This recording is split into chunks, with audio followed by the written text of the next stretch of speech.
Welcome to What's the Book About? I'm your host Kevin. Today's book is going to be Expendable by James Alan Gardner. This book's story is about explorer Faustino Ramos's struggle to survive after being deliberately marooned on Meliquin, the planet of no return. Set in the far future, in a universe with an untold number of alien races and interstellar polities, humanity has left Earth and formed their own interstellar polity called the Technocracy. Now, the Technocracy is controlled by the Navy and its Board of Admirals. We don't actually see much of civilian life in this particular novel, as it is focused more on the Explorer Corps part of the Navy. Now, when humanity was exploring the unknown and dangerous and frankly quite deadly universe, quite a lot of people ended up dead when they were going to unknown, unusual alien planets. That's right, this story is about red shirts. And that's not the only thing the author is using from the Star Trek universe. He's also using the whole aliens with godlike power, but not in a cliched kind of way, but as an integral part to the universe and the setting of the story. And he does it rather well. You see, these advanced aliens are the League of People, and they control everything. But they don't actually rule directly. In fact, they actually only have one rule. Beings that commit a non-sentient act are not allowed to leave the solar system. They define a non-sentient act as the deliberate causing of a sentient being's death. Okay, that sounds kind of technical and stuff, so I'm going to use an example from the book. Now, when humanity was exploring nearby solar systems and stuff, they ended up encountering the Green Striders. Imagine a walking, talking watermelon with territorial issues. Now, they clashed a little bit. The Green Striders were very vague on where their territory was until humanity just had enough, and the Technocracy decided to bring in the League for an arbitration so they could set actual boundaries to determine where the Green Striders' territory was. Now, once they reached an agreement, the human diplomat actually wanted a photo op, so he went and shook the hand of the Green Strider diplomat. And he died. Because there's a toxic element in the Green Strider's sweat that, upon contact, causes instant human death. Now, humanity didn't know this, but the Green Striders should have, and the League knew this. You see, one of the encounters that the human explorers had with the Green Striders explorers ended up the same way, where a human shook the Green Strider's hand and died the same way. Now, he died before he could report back, so humanity knew nothing of this. The Green Striders knew, or at least should have, according to the League. So the League said that the government was non-sentient, meaning that anyone that worked for the government was subject to the rule until they changed their government. The Green Striders, they didn't care. And that was a mistake. They decided that didn't matter, and they send out their navy like normal, and everyone died until the change of government happened. And for years afterwards, humanity would still find ships that would be floating out in space, and they would board them and investigate and find out that every Green Strider died at the exact same moment when they crossed the line, the boundary between a solar system and the rest of the universe. And the thing is, no matter what they did, no matter what studies they tried and what tests they ran, they couldn't figure out why or how they died. It's just instant death. Now that is how you do scary alien superpowers.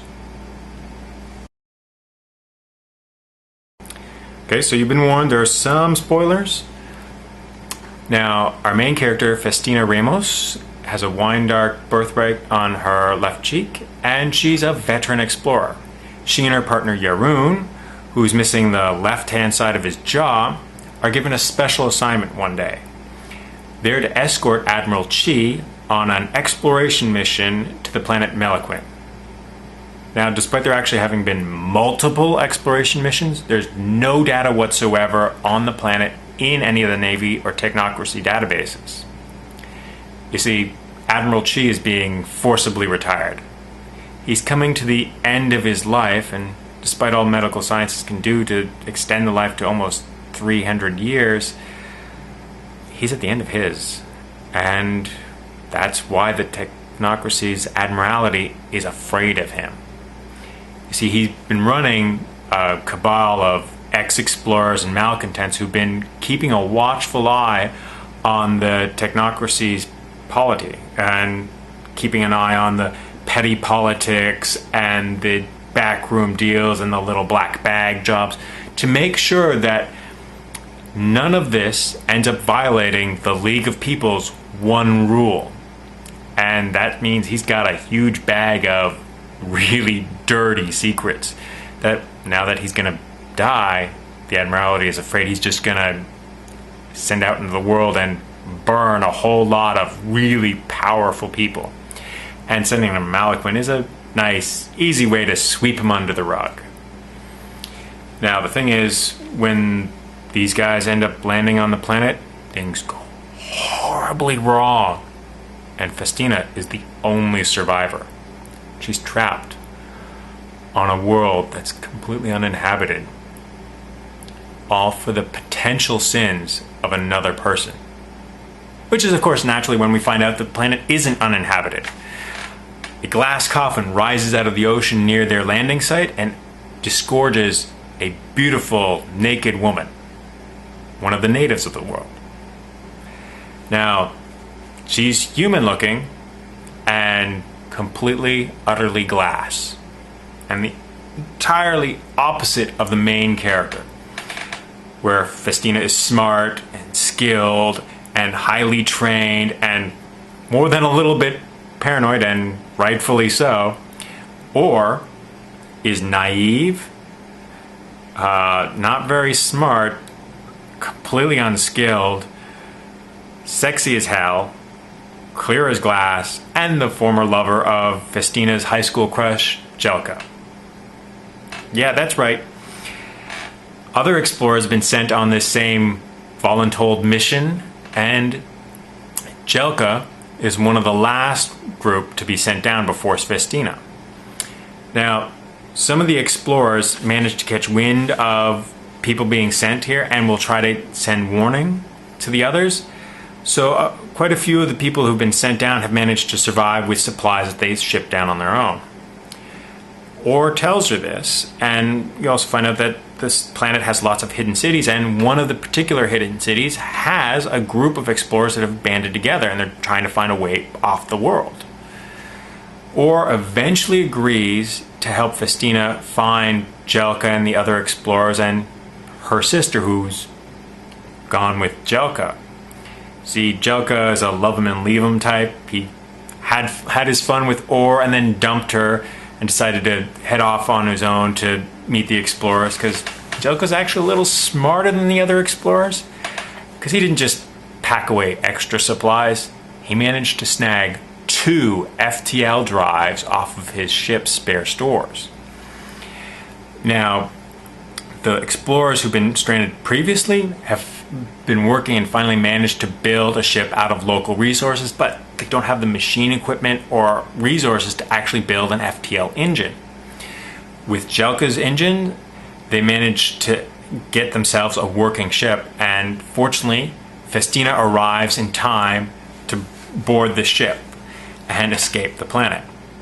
Now, there is a major plot twist at the end, and I'm not going to spoil it, but it is so worth it. So in the end, what is the book about? Appearances.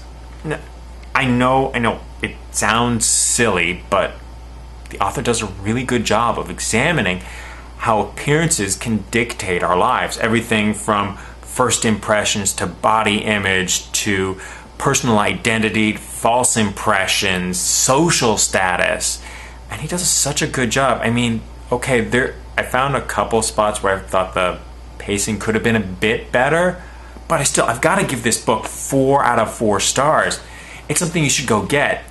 Unfortunately, it was printed in 1997 by Avon Books and is sadly out of print right now, but you can still get the ebook, so there's no excuse not to go get it. Why are you still here? Go, go, go! Till next time, have a good one.